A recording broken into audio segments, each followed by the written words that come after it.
Pagi baru saja menyingsing di pasar Tanah Landeh, ketika kabut masih menggantung rendah dan bau tanah basah menyatu dengan aroma sayur mayur. Deretan pedagang mulai membuka lapak, menyusun tomat, kangkung, dan cabai rawit dengan hati-hati. Di sudut pasar, seorang nenek tua dengan kerudung lusuh dan punggung membungkuk duduk bersila di atas tikar lusuh. Namanya Nenek Rahayu. Ia bukan pedagang besar, hanya menjual beberapa ikat bayam, terong, dan daun pepaya yang ia petik sendiri dari kebun kecil di belakang gubuknya.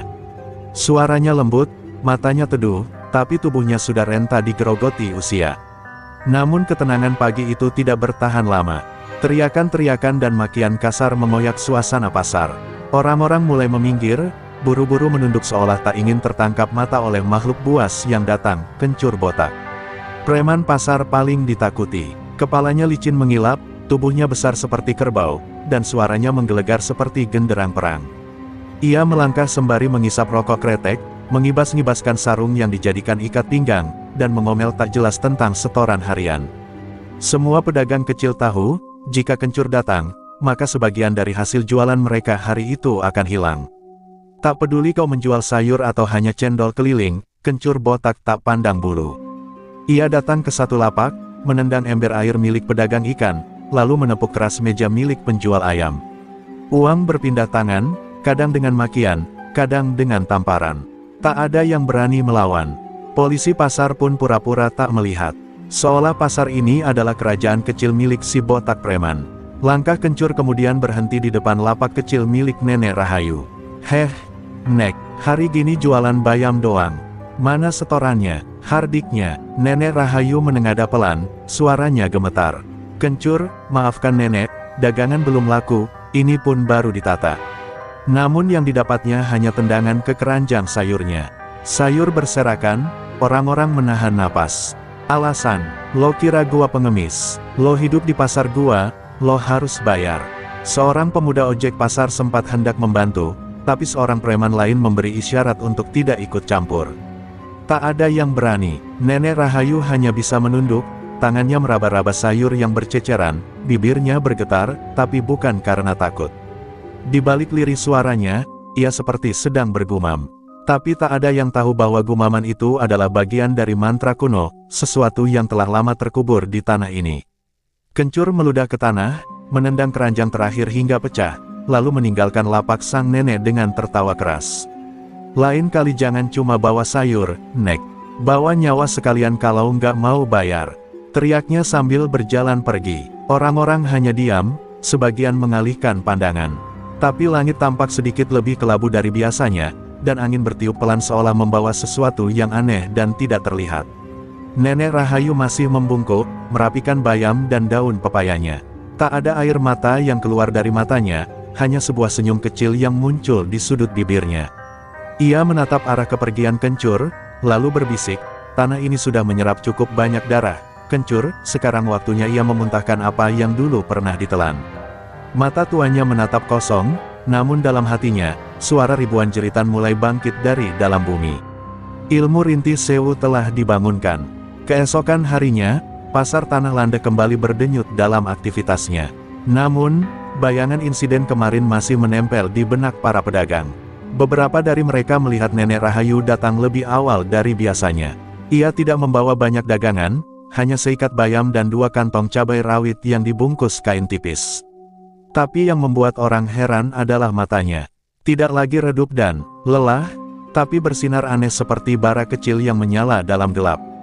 Kencur botak datang lagi, seperti biasa, dengan langkah pongah dan suara lantang. Namun hari ini, ia tampak lebih murung.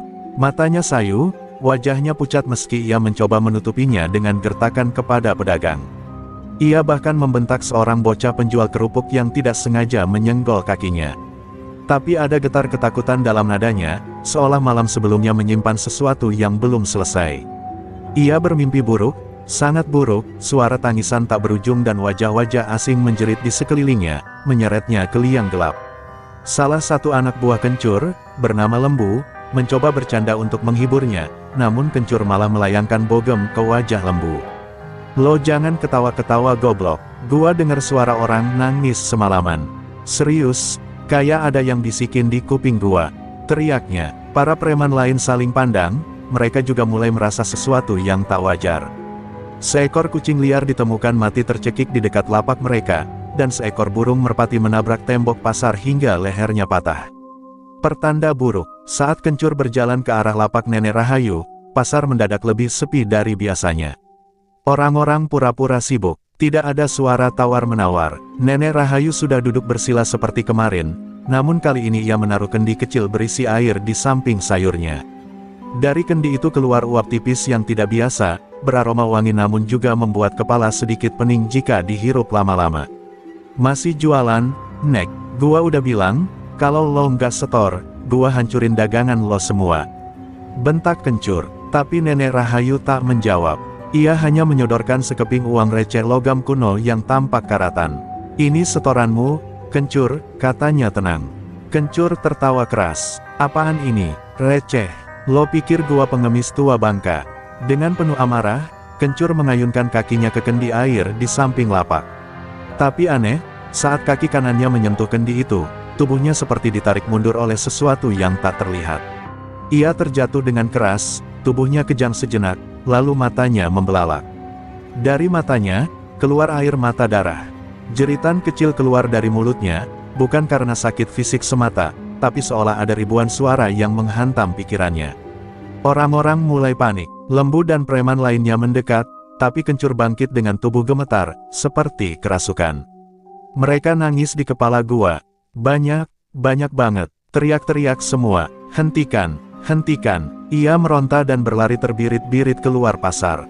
Nenek Rahayu masih duduk diam, tangan kirinya memegang gelang akar bahar yang menghitam perlahan, tanda bahwa mantra telah bekerja. Ia bergumam, baru rinti pertama, masih banyak yang menunggu giliran. Langit tiba-tiba mendung, padahal matahari tadi bersinar terang. Angin dingin menyapu pasar, membuat orang-orang saling berbisik dalam takut. Pasar Tanah Landah tak lagi seperti biasa. Ada kekuatan yang sedang bangkit dari balik tanah, kekuatan yang selama ini hanya dianggap dongeng para leluhur, ajian rinti sewu, jeritan seribu arwah yang belum tenang. Malam turun seperti tirai gelap di atas Tanah Landah, menutup sepi yang tak biasa. Rumah-rumah warga tampak remang, beberapa lampu minyak berkelap-kelip seperti takut menyala penuh. Di gubuk kecil di tepi pasar, Nenek Rahayu duduk bersila di depan sebuah peti kayu tua yang dilapisi kain mori usang. Matanya tajam, tidak lagi teduh. Di hadapannya, dupa menyala mengeluarkan asap tipis yang membentuk-bentuk aneh, wajah-wajah yang seperti menangis.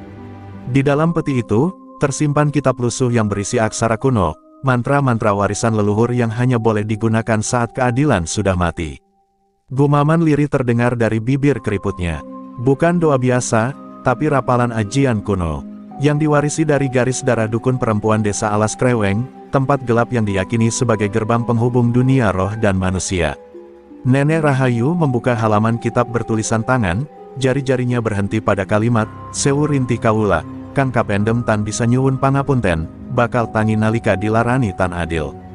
Artinya, 1000 rintihan jiwa yang terkubur tanpa pengampunan akan bangkit saat luka tak mendapat keadilan.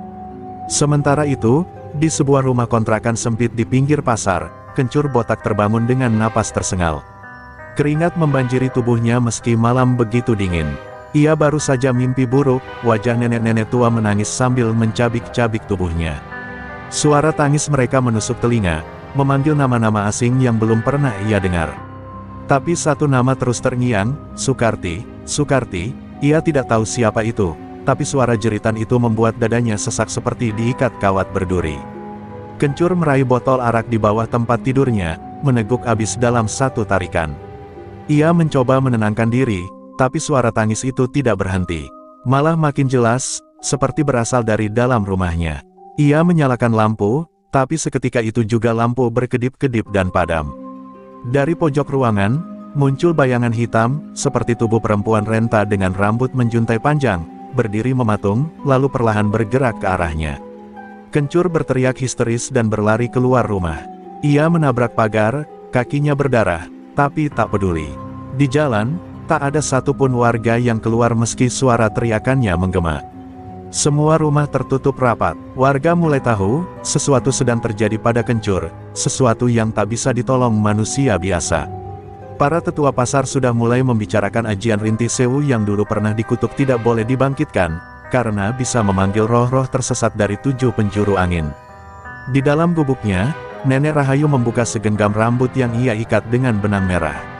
Ia memasukkannya ke dalam kendi kecil dan menutupnya rapat dengan segel tanah liat. Ia bergumam, "Itu rambut korban pertamamu, Kencur, anak gadis penjual tahu yang hilang puluhan tahun lalu karena ulahmu." Ia mengelus kendi itu dengan tenang. Di luar, suara angin bergulung seperti ratapan, daun-daun beterbangan, dan seekor anjing melolong panjang, pertanda dunia gaib sedang membuka mata. Di pasar, para pedagang mulai gelisah. Mereka berbisik, mengingat kembali cerita lama tentang seorang perempuan tua yang dulu disiksa preman pasar sebelum hilang secara misterius. Konon, orang tuanya adalah pengamal ilmu Rinti Sewu yang menghilang bersama jasad anaknya. Kini, semuanya terasa seperti lingkaran yang kembali terbuka. Mereka mulai sadar, Nenek Rahayu bukanlah nenek biasa. Dan Kencur botak telah menyentuh kutukan yang tak bisa dihentikan. Langit pagi di pasar Tanah Landeh terasa ganjil. Burung-burung enggan berkicau, udara lembab seperti menyimpan beban. Para pedagang membuka lapak dengan wajah pucat. Tidak ada candaan, tidak ada obrolan santai. Mereka tahu, malam tadi Kencur botak berlari keliling kampung seperti orang kesurupan. Tubuhnya berlumur tanah dan mata membelalak seperti melihat kematian. Ia mengamuk tanpa arah, menabrak becak, memecahkan kaca warung, hingga akhirnya roboh di depan musala pasar sambil merintih, "Ampuni aku, ampun." Namun pagi itu Kencur datang ke pasar lagi. Kali ini tak seramai biasanya. Bajunya kusut, rambut dada acak-acakan, dan kedua matanya sembab seperti semalaman tidak tidur. Tapi yang paling mengerikan adalah suaranya. Bukan lagi lantang seperti biasa, melainkan parau dan berat seperti menahan beban bertonton. "Gua mau tahu siapa yang main-main sama gua," gumamnya lirih namun menyeramkan. Orang-orang memalingkan wajah. Beberapa preman yang biasa ikut dengannya pun menolak ikut mendekat. Mereka tahu ada yang tidak beres. Ia berjalan terlatih menuju lapak Nenek Rahayu. Tapi kali ini langkahnya pelan, seperti menapak di bara api. Ketika sampai di depan nenek itu, ia terdiam. Nenek Rahayu tengah menaburkan bunga melati ke atas tanah pasar, seperti merawat makam tak terlihat. "Ngapain lo, nenek setan?" desis Kencur, tapi nadanya bukan marah. Lebih mirip takut. Nenek Rahayu tak menoleh, hanya bergumam, "Tanah ini menyimpan nyawa-nyawa yang kau buang, Kencur. Kau pikir mereka diam selama ini?" Tiba-tiba tubuh Kencur membungkuk, tangannya memegang perut, dan dari mulutnya keluar darah hitam pekat. Ia berteriak kesakitan, tapi suaranya tenggelam oleh gema tangisan, bukan dari mulutnya, melainkan dari balik perutnya sendiri. Semua orang menatap dengan ngeri. Suara-suara perempuan dan anak-anak terdengar dari tubuh Kencur. Mereka menangis, memanggil nama mereka sendiri, seperti sedang meminta keadilan. Suara-suara itu bukan khayalan, mereka nyata, dan mereka marah. Lembu, salah satu anak buah Kencur, akhirnya memberanikan diri berlari menghampiri. "Bang Kencur, bangun bang, ini apaan sih, bang?" Tapi saat Lembu menyentuh pundaknya, tubuh Kencur seketika tersentak dan memuntahkan ulat-ulat putih dari mulutnya. Lembu menjerit dan terjatuh. Pasar menjadi panik. Beberapa pedagang kabur, ada yang pingsan, dan sisanya hanya bisa menatap tak percaya. Hanya Nenek Rahayu yang tetap tenang, berdiri perlahan sambil menatap Kencur dengan mata yang kini memancarkan sinar kebencian masa lampau. "Setiap nyawa yang kau bunuh, setiap tubuh yang kau kubur diam-diam, kini bangkit dari perutmu," kata Nenek Rahayu dengan suara bergetar. Ajian Rinti Sewu tidak hanya memanggil roh. Ia menanam luka di tubuh pelaku, dan membiarkan luka itu membuka perlahan, sampai seluruh rintihan keluar satu persatu. Kencur mencoba berdiri, tapi lututnya tak sanggup menopang tubuh. Ia seperti beban hidupnya selama ini dihimpit kembali ke dadanya. Langit mendung, guntur menggelegar, dan hujan tiba-tiba turun deras. Tapi anehnya, hujan itu hanya turun di area sekitar pasar. Di tengah hujan itu, suara tangis terdengar semakin keras, menggema dari tanah, dari udara, dari tubuh Kencur sendiri.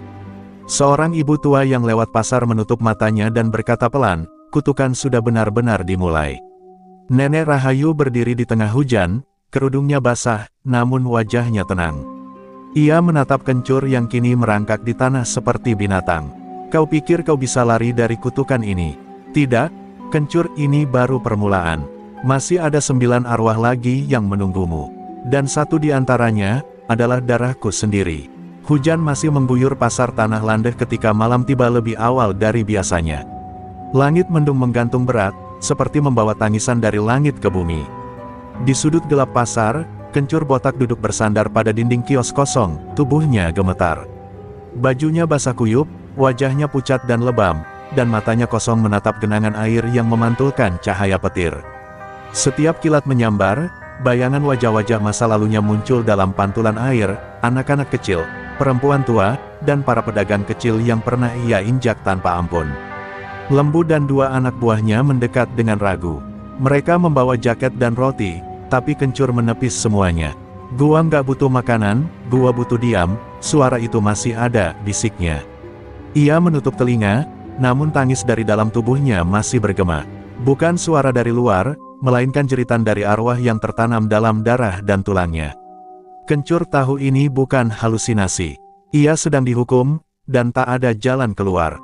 Tapi yang paling menyesakkan dadanya bukanlah rasa takut, melainkan rasa bersalah yang perlahan muncul, sesuatu yang belum pernah ia rasakan sebelumnya. Di rumah gubuknya, Nenek Rahayu duduk di depan cermin hitam tua yang terbuat dari batu obsidian. Cermin itu bukan untuk merias, tapi untuk memanggil. Ia memanggil arwah yang paling ia rindukan, putrinya, Sukarti. Dengan suara lirih dan tangan gemetar, ia menyebut nama itu berkali-kali. Kabut tipis muncul di dalam cermin, dan perlahan wajah seorang gadis muda terbentuk di permukaannya. Matanya sembab, bibirnya membiru, dan lehernya memar. Nenek Rahayu menahan isak. "Karti, ibu di sini, ibu belum tenang sebelum kau dibalaskan." Sukarti, yang pernah menjadi korban keganasan Kencur saat ia masih muda dan baru menguasai pasar, adalah anak satu-satunya Nenek Rahayu. Dulu ia hanya ingin membantu ibunya berdagang, namun tubuhnya ditemukan tergeletak di balik kios tua dengan luka mengenaskan. Kasus itu lenyap tanpa jejak. Warga bungkam karena takut, polisi dibungkam dengan sogokan. Nenek Rahayu hanya menangis diam, lalu menghilang selama 7 tahun. Tak ada yang tahu bahwa selama itu ia bertapa, mencari ilmu terlarang, dan berjanji bahwa suatu hari keadilan akan datang, meski lewat jalan darah. Kini keadilan itu hadir dalam bentuk jeritan. Dalam tubuh Kencur, Sukarti dan para korban lain menanamkan rasa sakit yang tak bisa dihapus. Saat malam makin larut, Kencur mengigau di tempatnya. Ia meracau, "Maaf tolong, gua nggak tahu dia anak lo, gua cuma mabuk waktu itu, gua nggak sengaja." Lembu dan anak buahnya mulai takut. Mereka saling pandang, lalu pergi perlahan. Bahkan mereka, yang selama ini mengikuti Kencur kemanapun, kini merasa tuannya bukan lagi manusia, melainkan penampungan kutukan yang akan segera meledak. Pagi harinya, kabar menyebar bahwa tubuh salah satu preman anak buah Kencur ditemukan di belakang pasar dengan mata terbuka dan lidah tergigit. Tidak ada luka, tidak ada jejak kekerasan. Tapi tubuhnya membatu seperti melihat neraka sebelum mati. Beberapa pedagang mulai mengaitkannya dengan Rahayu. Mereka mulai berbisik-bisik, bahkan ada yang menyalakan dupa diam-diam untuk memohon agar tidak ikut terseret. Di lapak kecilnya, Nenek Rahayu tetap berjualan seperti biasa. Tapi hari itu, ia memakai kerudung merah darah, warna duka para dukun tua. Ia menatap langit, lalu menunduk. "Satu lagi tumbang, masih 8, bisiknya lirih. Lalu ia keluarkan sebuah kantung kain hitam dari bawah dagangannya, dan menggenggamnya erat. Di dalamnya, ada gumpalan rambut Kencur yang ia curi bertahun-tahun lalu. Benda itu kini mulai mengeluarkan bau busuk. Rahayu tahu, perjalanan kutukan ini tidak bisa berhenti di tengah jalan.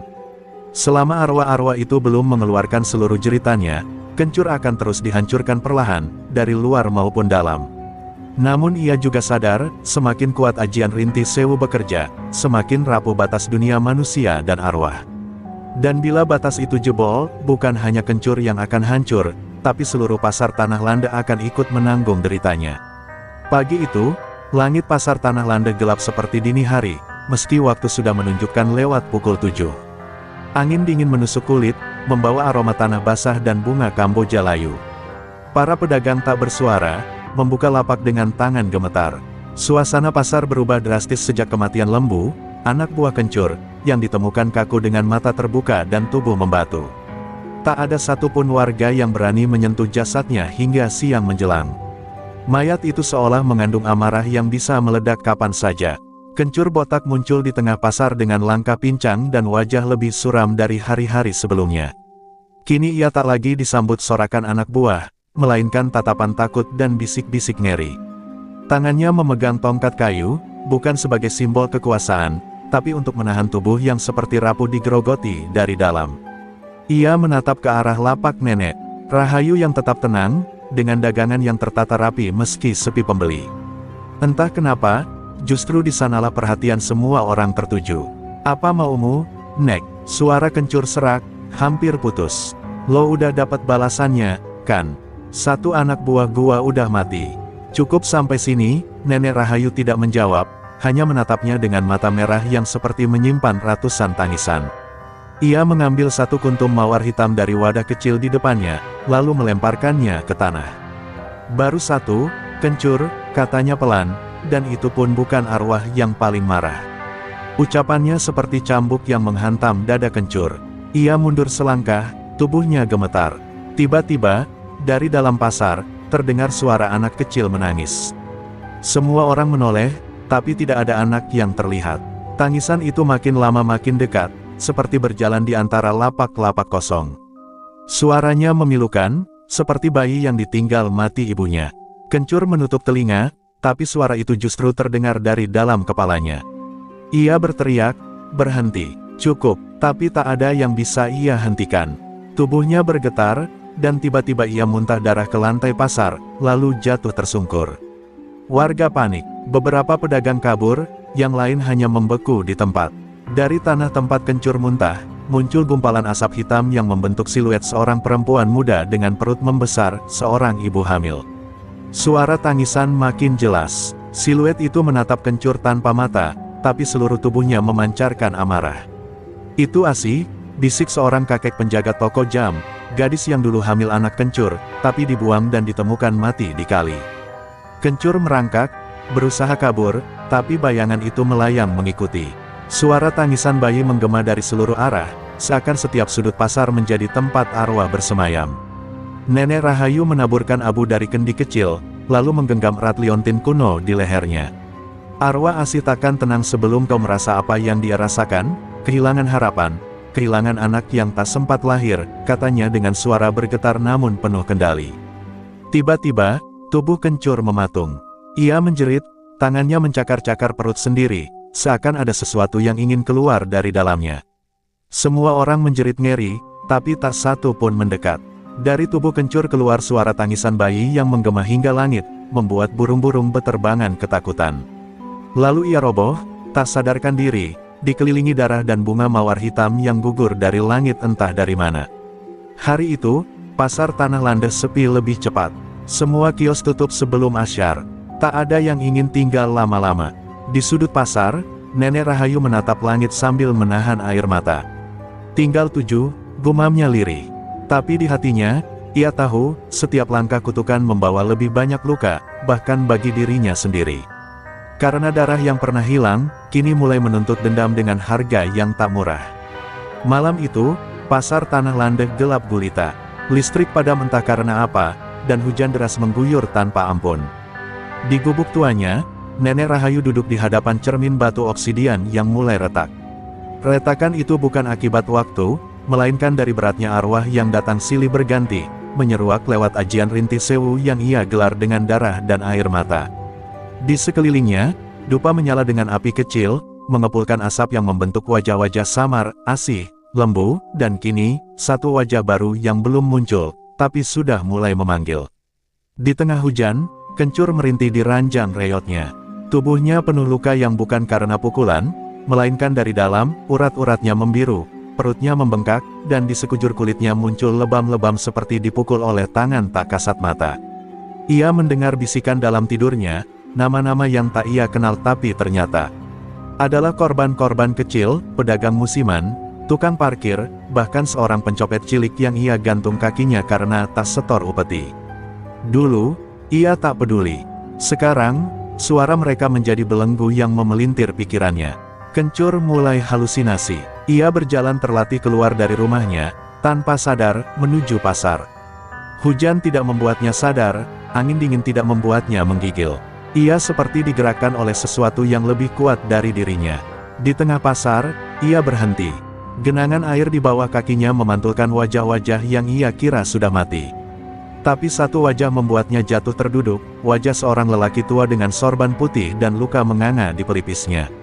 Itu adalah Pak Mudakir, penjaga musala pasar yang hilang 10 tahun lalu setelah menegurnya karena merusak tempat wudhu. "Kenapa kau ingat aku sekarang?" Suara itu muncul dari dalam genangan. Kencur berteriak, tapi tak bisa bergerak.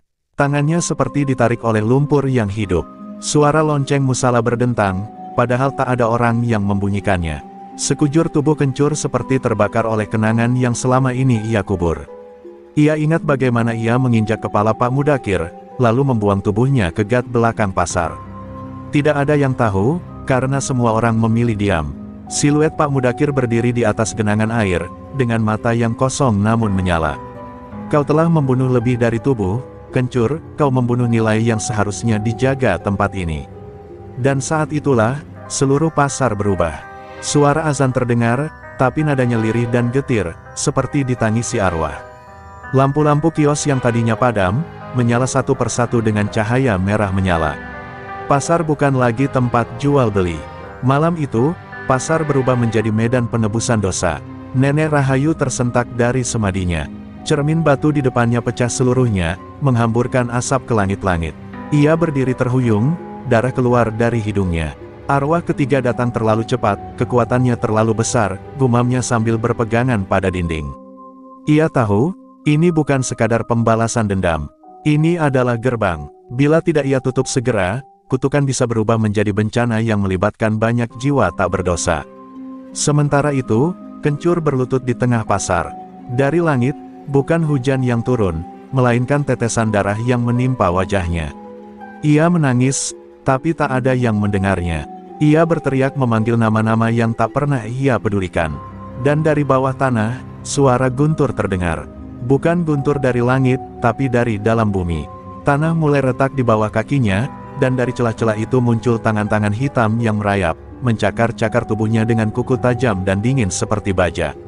Kutukan belum selesai. Justru, malam ini, baru saja dimulai. Subuh belum menyingsing, tapi pasar tanah landas sudah diguncang oleh jeritan yang menggema dari tengah lapangannya. Kencur botak tergolek di tanah becek, tubuhnya sebagian terseret masuk ke dalam retakan tanah hitam pekat yang muncul semalam. Wajahnya pucat, matanya membelalak, tangan-tangannya terulur memohon pertolongan, namun tak seorang pun berani mendekat. Para pedagang yang mulai berdatangan hanya berdiri jauh, membaca doa dalam hati, berharap pemandangan mengerikan itu hanya mimpi buruk yang akan segera berlalu. Namun ini bukan mimpi. Ini adalah buah dari kezaliman bertahun-tahun yang kini ditagih oleh arwah-arwah yang tak tenang. Dari lubang retakan itu, suara-suara lirih muncul seperti rintihan orang sekarat.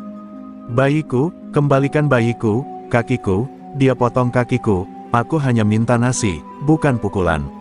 Suara-suara itu terus menggema dan membuat langit di atas pasar tetap kelabu, seolah matahari pun enggan bersinar di atas tanah penuh dosa ini.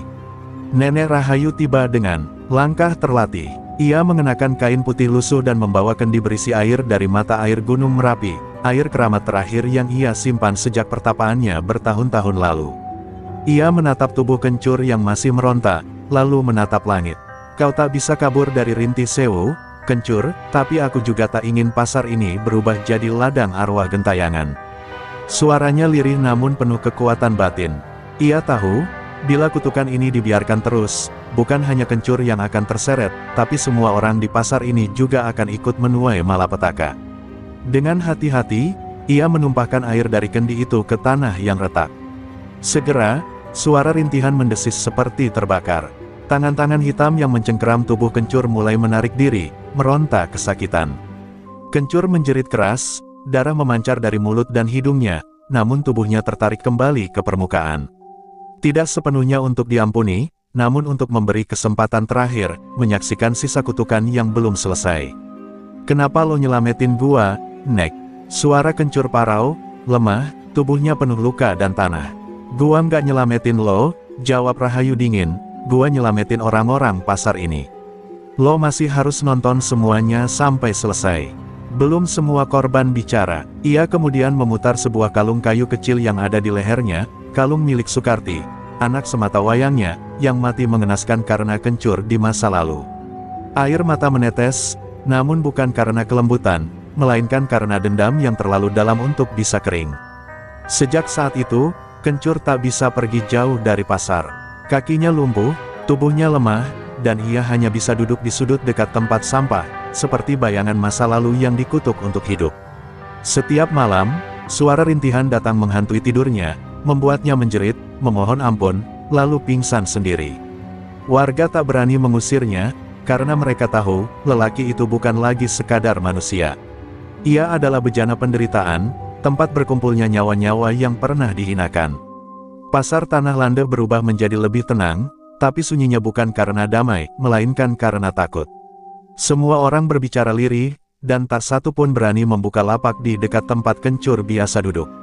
Setiap kali angin bertiup lewat malam hari, suara-suara lirih masih terdengar, membawa bisikan, tinggal 6, bisikan yang hanya bisa didengar oleh Kencur dan Nenek Rahayu.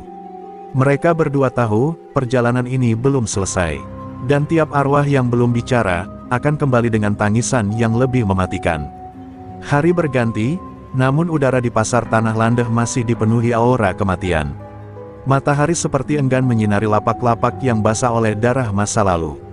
Kencur botak kini hanya menjadi bayang-bayang kekuasaan lamanya, duduk termangu di pojok dekat warung tua milik Mbah Warti, wanita sepuh bisu yang sejak dulu hidup menjual nasi aking dan tahu gosong. Tak ada yang pernah memperhatikannya, sampai malam itu tiba, dan semuanya berubah. Kencur yang masih setengah sadar karena malam-malam yang dihantui tangisan, melihat sesuatu yang ganjil. Mbah Warti, yang biasanya duduk lunglai, malam itu berdiri di depan warung dengan sorot mata yang tajam. Di belakangnya, asap tipis mengebul, bukan dari dapur, tapi dari celah tanah yang menghitam. Mbah Warti mengangkat satu jari, menunjuk ke arah Kencur. Lalu perlahan, ia membuka mulutnya yang selama puluhan tahun tak pernah bersuara. Suara yang keluar bukan suara manusia, melainkan suara jeritan anak kecil yang pernah dipukuli hingga tuli karena tak bayar jatah keamanan pasar. Aku dengar semuanya, botak, bisikan itu merayap dari mulut Mbah Warti seperti ular licin, menamparkan jiwa Kencur yang semakin rapuh. Ia mencoba berdiri, tapi kakinya tak lagi menurut. Dari sela-sela papan warung, muncul sepasang mata kecil, mata bocah, mengintipnya dengan dendam yang membara. Bocah itu adalah Dodi, anak penjual cilok yang dulu pernah mencuri sebutir telur dari warung Kencur lalu dipukuli hingga tak bisa bicara selamanya. Tak pernah ditemukan jasadnya, tak pernah ada pelayat, langit mendadak gelap, pasar sepi mencekam. Dari balik warung Mbah Warti, terdengar suara tangis kanak-kanak diiringi bunyi bambu diketuk-ketuk. Kencur menjerit, tubuhnya bergetar, karena ia tahu suara itu. Itu bunyi yang sering ia buat saat menyiksa orang, memukul bambu ke tembok untuk menakut-nakuti. Kini bunyi itu kembali menghantui, tapi dari dunia lain. Suara itu memanggil, mendesak, menuntut balasan. Nenek Rahayu tiba, membawa obor menyala dan segenggam beras kuning yang ditaburkan mengelilingi warung. Ia membacakan mantra dalam bahasa kuno yang hanya dipahami oleh orang-orang sepuh dari Gunung Lawu. Roh anak ini belum tenang, katanya, karena kau telan tawa masa kecilnya, dan kau tukar dengan luka yang tak pernah sembuh. Kencur menjerit, dan dari perutnya, terdengar suara tangis bocah yang tak tertahankan. Tubuhnya mengejang, dan dari mulutnya, keluar asap putih tipis seperti nyawa yang tercerabut perlahan. Mbah Warti menangis untuk pertama kalinya. Air mata menetes deras dari wajah keriput yang selama ini beku. Ia memeluk bayangan bocah kecil yang tiba-tiba muncul dari asap, Dodi, anak yang pernah hilang. Bayangan itu tersenyum lalu perlahan menghilang ke dalam tanah. Warung yang tadinya bergoyang kini tenang kembali.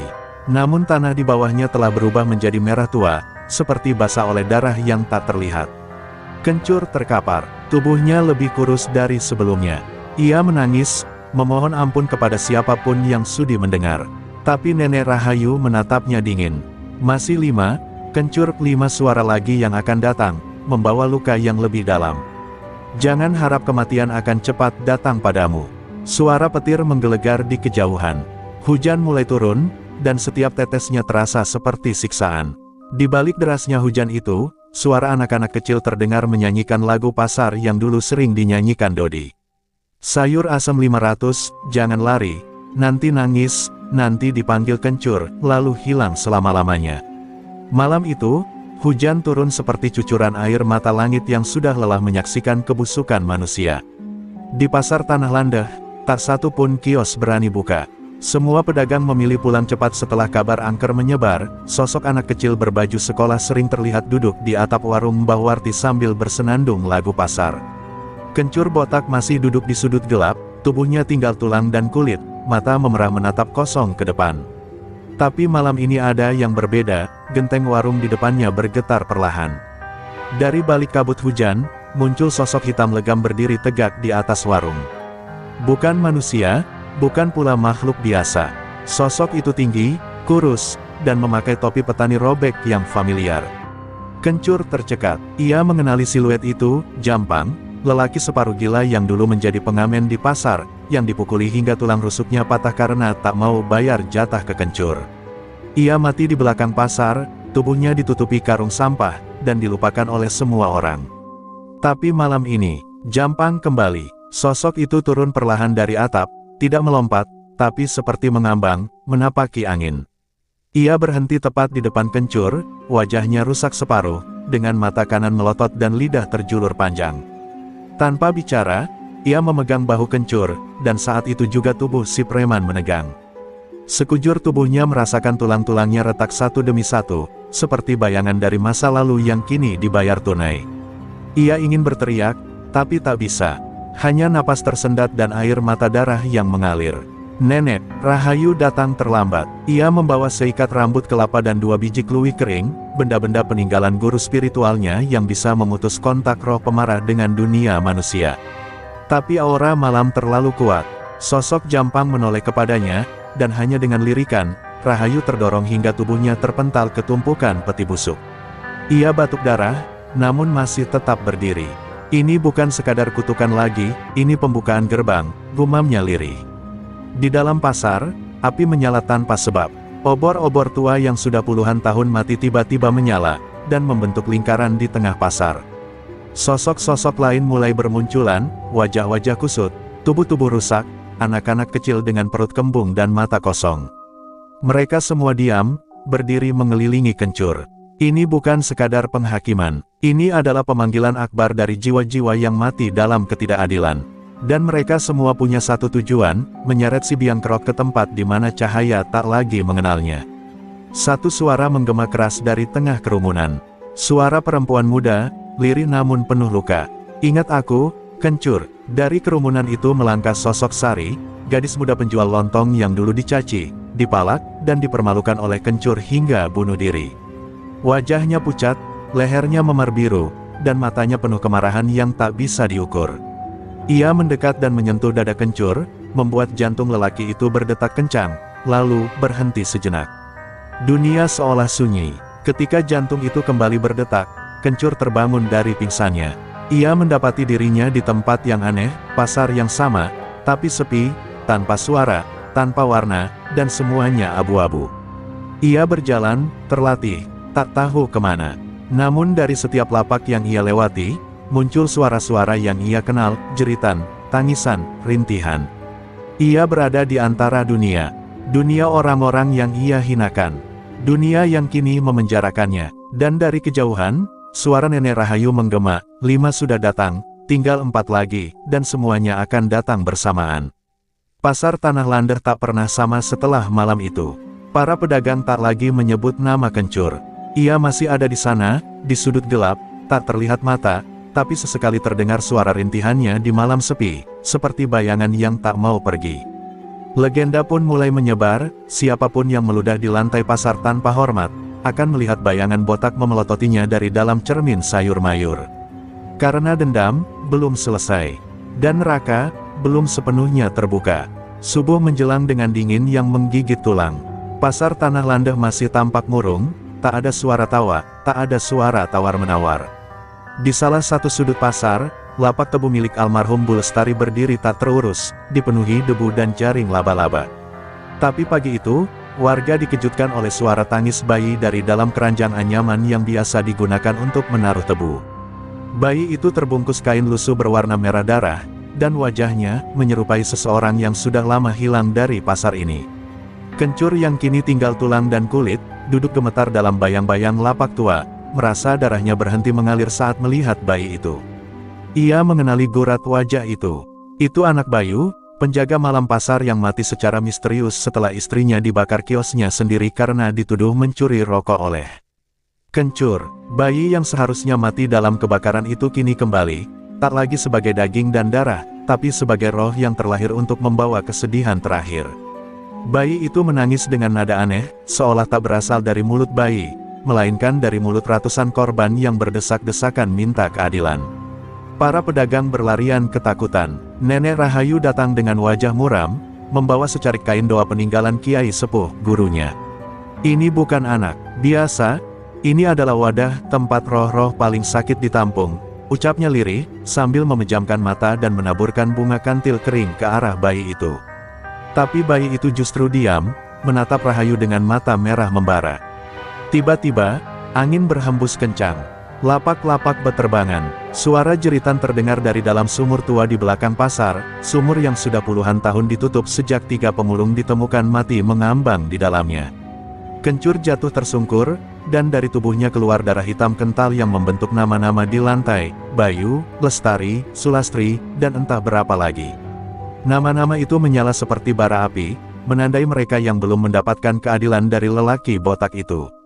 Kencur memohon-mohon kepada Rahayu, "Tolong saya, Nek, saya nyesel, sumpah, saya mau berubah." Tapi suara tangis bayi itu semakin keras, berubah menjadi suara tawa mengerikan, tawa yang dulu sering dikeluarkan Kencur saat memalak dan menginjak-injak harga diri orang lain.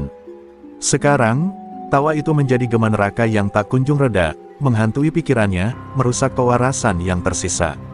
Bayi itu tiba-tiba menghilang, seperti kabut yang diserap bumi. Tapi dari tempatnya tadi, tanah menjadi hangus, menghitam, dan retak. Di dasar retakan itu, terlihat wajah-wajah korban Kencur, mendongak ke atas, menatap lurus ke arah si preman tua itu dengan sorot mata kosong. Mereka tak berkata apa-apa, tapi tatapan mereka cukup untuk membuat Kencur muntah darah dan jatuh pingsan. Tubuhnya bergetar seperti demam, namun tak satu pun orang pasar berani mendekatinya. Mereka hanya menunduk dan berdoa dalam hati, berharap kutukan ini tak menyebar. Nenek Rahayu berdiri lemah, tubuhnya makin tua dimakan waktu dan beban spiritual yang makin berat. "Tinggal 3 roh lagi," ucapnya pelan. Dan mereka, bukan korban biasa. Mereka adalah saksi yang pernah mencoba melawan, tapi kalah. Ia tahu, gelombang terakhir akan jauh lebih dahsyat. Pasar Tanah Landeh mungkin tak akan sanggup menampung dendam yang akan datang. Tapi tak ada jalan kembali. Keadilan dari alam baka telah bicara.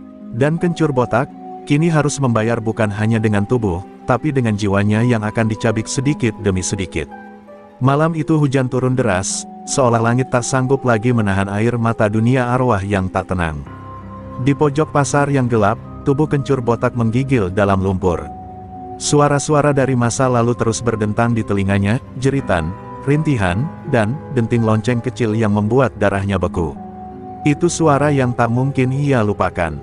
Dulu, 2 tahun lalu, ia pernah memalak seorang penari jalanan yang memakai kalung lonceng di leher. Perempuan itu menolak memberinya uang, dan sebagai pelajaran, Kencur menyiram tubuhnya dengan minyak panas. Perempuan itu menghilang, tak pernah ditemukan. Kini, suara denting lonceng itu kembali. Pelan, menggema, namun menghantui seperti genta neraka. Kabut tebal menyelimuti seluruh pasar. Dari ujung lorong sempit antara lapak sayur dan kios tahu, muncul sosok perempuan berjubah putih, berjalan perlahan, dengan rambut panjang menutupi wajah. Di lehernya tergantung lonceng berkarat, berdenting tiap kali ia melangkah. Pasar yang sunyi tiba-tiba dipenuhi bau anyir daging gosong. Kencur mendadak muntah, tubuhnya tersungkur ke tanah, tak sanggup berdiri. Sosok itu berhenti tepat di hadapan Kencur. Ia mengangkat kepalanya perlahan, wajahnya rusak, kulitnya melepuh seperti bekas luka bakar hebat, dan matanya putih polos, tanpa bola mata. Dari mulutnya, keluarlah suara seperti ribuan wanita menangis bersamaan. "Aku belum selesai menari, tapi kau matikan panggungku selamanya." Kata-kata itu membuat Kencur memekik, mengais tanah seperti binatang yang terjebak. Nenek Rahayu tiba, wajahnya pucat. Pasi, ini roh Ratni, penari yang tubuhnya tidak pernah ditemukan. Ia datang untuk menari sekali lagi, tapi tarian kematian. Ia membuka kendi tanah liat dan mengucapkan doa-doa kuno, namun lonceng Ratni berbunyi makin keras. Setiap dentingan lonceng membuat tanah bergetar, membuat atap-atap pasar merintih seperti akan runtuh. Obor-obor mati, dan dari bawah tanah, asap hitam mulai merambat ke arah Kencur, membungkus tubuhnya perlahan. Ratni menari, gerakannya lambat tapi menghantui, diiringi suara lonceng dan suara-suara korban yang seolah menjadi musik pengiring. Setiap gerakan tangannya membuat tubuh Kencur merasakan luka baru, terbakar, tercabik, terinjak. Ia menjerit, tapi jeritannya hanya jadi bagian dari irama yang mengiringi tarian arwah. Rakyat pasar mulai berdatangan, menonton dari jauh, tak berani bicara. Mereka tahu ini bukan pertunjukan biasa. Ini adalah penghakiman dari semesta. Tari Ratni mencapai puncaknya. Ia melompat tinggi, lalu menghantamkan kaki ke dada Kencur. Saat itu, loncengnya berdentang paling keras, dan tiba-tiba semua suara menghilang. Kencur terdiam, matanya melotot, mulutnya terbuka. Dari mulut itu keluar asap putih yang membawa wajah-wajah perempuan, anak kecil, dan orang tua yang pernah dihancurkannya. Mereka terbang ke langit dan hilang dalam cahaya. Ratni menunduk, lalu tubuhnya perlahan memudar, seperti debu yang ditiup angin. Kencur pingsan, tubuhnya tak bisa digerakkan. Di dadanya, kini tergantung sebuah lonceng kecil yang tidak bisa dilepas. Lonceng itu berdenting setiap ia bernapas, seolah mengingatkan bahwa tarian Ratni belum selesai. Ia hanya istirahat sebentar, dan akan kembali untuk bagian kedua. Nenek Rahayu menyelimuti tubuh Kencur dengan kain abu-abu, lalu berdoa dalam lirih, dua roh lagi yang akan datang. Dan mereka yang terakhir, akan membuka luka paling dalam. Pasar Tanah Landah kembali sunyi. Tapi dentingan lonceng itu kadang masih terdengar, bahkan ketika angin tak berhembus, bahkan ketika semua orang telah pulang. Lonceng itu adalah tanda bahwa arwah belum benar-benar damai. Dan Kencur botak, kini menjadi boneka karma yang terus menanti giliran berikutnya dalam daftar neraka. Fajar menyingsing tanpa cahaya, langit seperti enggan membuka dirinya, menyimpan luka yang belum sembuh.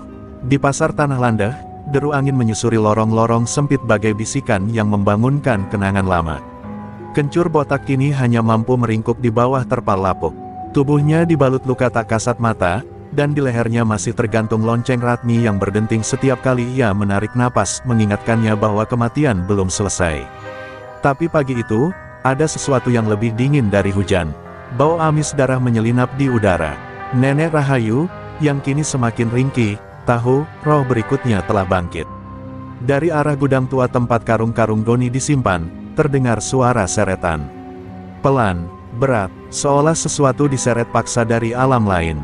Seorang pemuda penjaga kebersihan pasar melihatnya pertama kali, sebuah karung goni bergerak sendiri, dan dari lubangnya menyembul tangan hitam legam penuh luka. Ia berlari tunggang langgang, tapi suara tawa pelan yang menyusulnya membuat lututnya lemas, tawa seorang lelaki, yang dulu pernah dibakar hidup-hidup karena menolak menjadi kaki tangan Kencur. Namanya adalah Mandor Bayek, dulu seorang mandor pemilah barang bekas, jujur dan keras kepala. Ia dibenci para preman karena tak mau memberi jatah. Hingga suatu malam, Kencur memerintahkan orang-orangnya membakar gudang tempat Bayek tidur. Tubuhnya ditemukan hangus dan lengket di lantai. Kini, tubuh itu kembali, dibalut karung goni bekas, menyeret dirinya ke tengah pasar. Dan dari mulutnya hanya keluar satu kalimat berulang-ulang, "Aku belum selesai membersihkan yang kotor." Kencur melihatnya dan langsung muntah darah. Matanya membelalak, ia mencoba merangkak menjauh, tapi tanah pasar menolak langkahnya. Mandor Bayek mendekat perlahan, dan dari tubuhnya keluar asap hitam yang menyusup ke setiap lubang pasar, menutup cahaya dan menggiring semua orang ke diam. Tanah pasar tiba-tiba bergemuruh, dan dari dalam retakannya muncul pecahan cermin-cermin kecil, memperlihatkan potongan-potongan masa lalu Kencur, saat ia menendang Bayek, menyiram bensin, menertawakan api yang membakar. Semua itu kini diputar ulang, memaksa Kencur menonton dosa-dosanya sendiri. "Bersihkan dirimu, Kencur," ucap Bayek lirih. "Dengan darahmu sendiri." Lalu ia merogoh perutnya, mengeluarkan segenggam kaca tajam dari dalam luka bakarnya, dan menyodorkannya kepada Kencur. Lelaki botak itu menjerit, mencoba menolak, namun tangannya bergerak sendiri, digerakkan oleh kuasa roh. Ia mulai menyayat tangannya sendiri, satu goresan untuk satu nama yang ia ingat pernah disakiti. Darah mengalir seperti sungai kecil di lantai pasar, mengalir ke sumur tua yang kembali terbuka sendiri, seolah menunggu tumbal berikutnya. Nenek Rahayu menangis lirih. Ia tahu proses ini bukan pembalasan biasa. Ini adalah ritual pengurasan dosa, tapi bukan untuk pengampunan. Ini untuk mempersiapkan Kencur menuju bab terakhir, kehancuran total. Bayek memeluk tubuh Kencur yang sudah lemas, lalu perlahan masuk kembali ke dalam karung goni. Karung itu bergerak menuju sumur, lalu jatuh ke dalamnya, disambut suara cipratan air dan jeritan dari kedalaman yang tak manusiawi. Sumur pun menutup kembali, seolah belum terjadi apa-apa. Di dada Kencur kini terukir dengan luka, Bayek, bersih tak harus mati. Lonceng di lehernya berdenting lagi, kali ini lebih pelan, namun penuh duka. Para pedagang mulai kehilangan kata-kata. Mereka tahu, tinggal satu lagi. Satu roh terakhir, dan menurut kabar bisik-bisik dari penjaga malam, roh terakhir bukan korban, tapi seseorang yang dulu mengajar Kencur ilmu kasar. Guru, yang kini datang untuk menyelesaikan muridnya yang sesat. Langit perlahan menghitam kembali, meski matahari sudah tinggi. Seolah alam pun menahan napas. Pasar Tanah Landah hanya bisa menunggu. Dan Kencur botak, kini tinggal bayang dari manusia, duduk bersimpuh, berdarah, dengan tatapan kosong, menunggu datangnya akhir. Senja menyelimuti pasar Tanah Landah dengan warna jingga kelam, seperti darah yang mengering di ujung hari.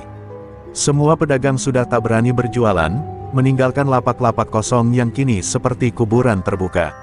Kencur botak duduk memeluk lutut, tubuhnya bersimbah luka dan darah, lonceng di lehernya tak lagi berdenting, seolah tahu bahwa akhir sudah dekat. Di kejauhan, langkah kaki berat mendekat.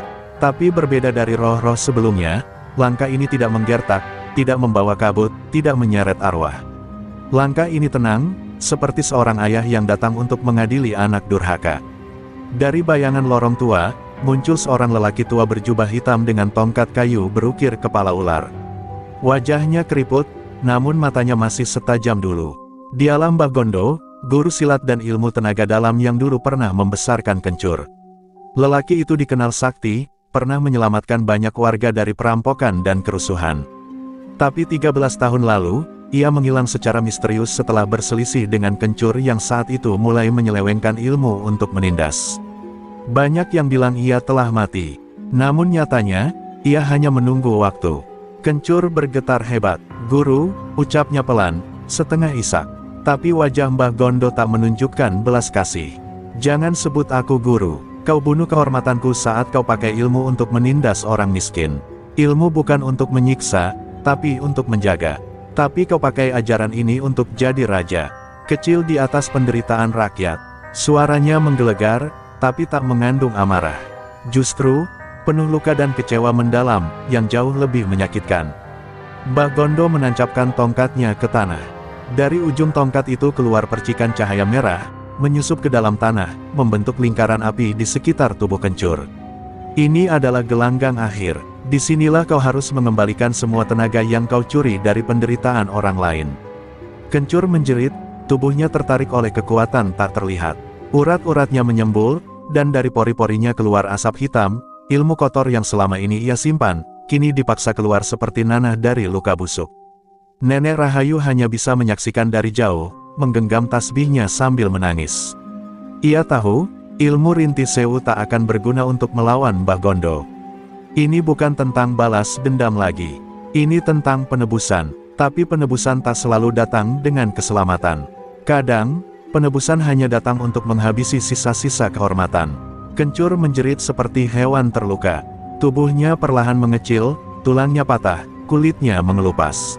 Ia menjadi sosok ringkih, renta, dan rapuh. Tak ada lagi preman, tak ada lagi raja pasar. Hanya ada pecundang yang ditelan dosa. Mbah Gondo kemudian menghampiri dan berlutut di samping Kencur yang tergeletak tak berdaya. Ia membisikkan sesuatu ke telinganya, doa kuno yang hanya diketahui murid sejati. Tapi doa itu justru membuat Kencur menangis lebih keras. Aku ingin menebus semua, tapi tubuhku terlalu rusak, isaknya. Mbah Gondo mengangguk, lalu mencabut keris kecil dari balik jubahnya. Maka biarkan jiwamu yang membayar. Dengan satu gerakan pelan, keris itu ditusukkan ke dada Kencur, tepat di antara detak yang terakhir. Darah tak keluar, tapi dari tubuh Kencur memancar cahaya biru, menyebar ke tanah pasar. Cahaya itu menyapu tiap sudut pasar, membuat tanaman tumbuh dari retakan lantai, membuat lapak-lapak membaik seketika, dan suara-suara tawa kecil terdengar samar, seperti anak-anak yang dulu pernah bermain di sana. Mbah Gondo menatap langit dan berbisik, satu lagi selesai, tinggal satu takdir lagi, dan pasar ini bisa kembali hidup. Ia lalu menghilang, perlahan larut bersama bayangan, meninggalkan tubuh Kencur yang kini membatu, menjadi patung tua dengan ekspresi penuh penyesalan. Pasar Tanah Landah malam itu tak seram, tapi juga tak tenang.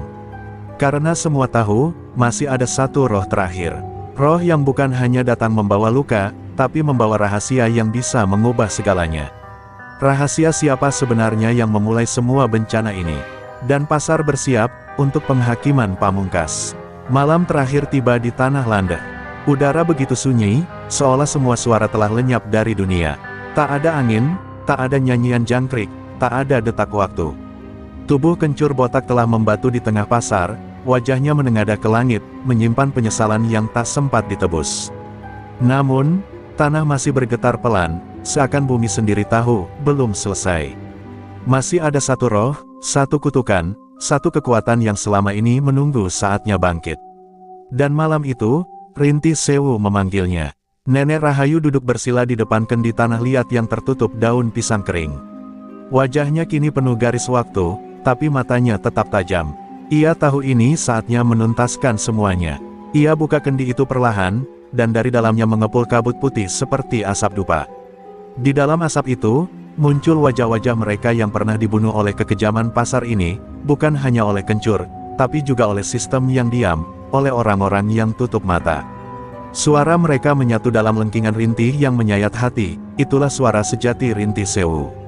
Dari balik kabut, Nenek Rahayu berdiri. Tubuhnya berubah, wajahnya memudar, menjadi muda kembali. Rambutnya menjuntai panjang, kulitnya bercahaya putih susu. Ia bukan lagi wanita renta penjual sayur. Ia adalah perwujudan dari penderitaan 1000 jiwa, yang menyatu dalam satu tubuh perempuan Rinti Sewu. Dengan langkah pelan dan mantap, ia menari di tengah pasar, mengelilingi patung Kencur.